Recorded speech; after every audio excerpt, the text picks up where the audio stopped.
Hello, for mindfulness with Christian vocation and self-leadership. This is Module 1, Discussion Topic 1.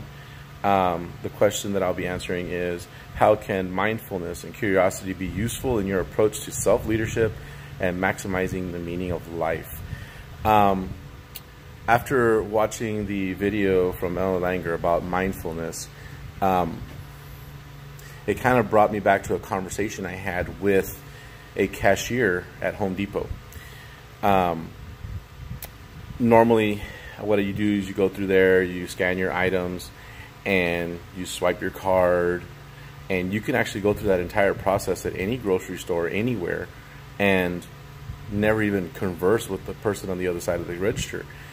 When I used to be a cashier at H-E-B many years ago, that was one of the things that made my job the most enjoyable, that I was able to engage with the customer and talk to them, ask them how their day was, let them tell me, they would reciprocate with the same kind of question. And I started thinking about the mindfulness and the mindlessness, and I kind of seemed like, some of that mindlessness is coming from our advancements in technology.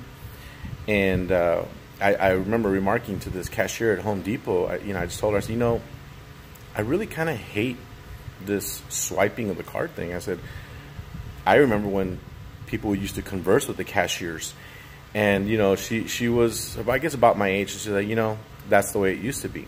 And I said, well, how's your day?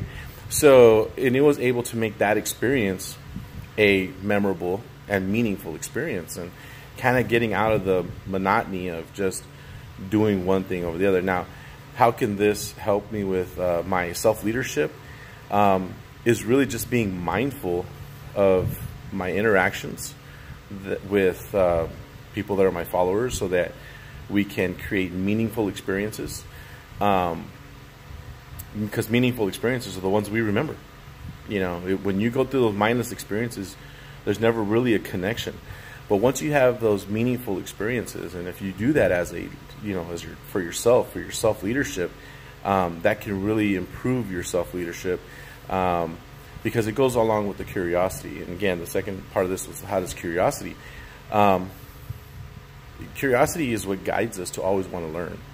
So if we use that curiosity with the mindfulness, I think we can all grow, or at least I can grow, and I believe we all can grow with our self-leadership to make us more effective leaders as we go out into, and we fulfill those positions. And some of us are fulfilling those positions now as teachers.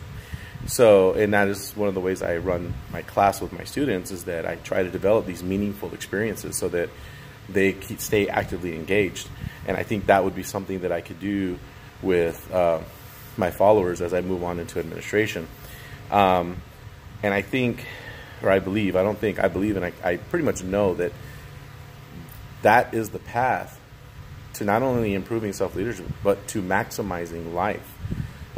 The more meaningful experiences you have, the more meaningful, or maybe self-successful,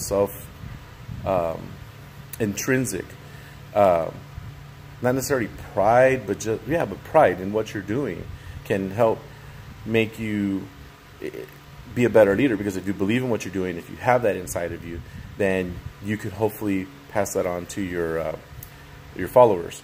So, I really think that, again, just to wrap up, that being mindful of every experience we have as leaders, and not just going through step by step by step without ever trying to engage with it, truly engage with it, it works against us. So that's how I believe that mindfulness and curiosity help me in my approach to self-leadership.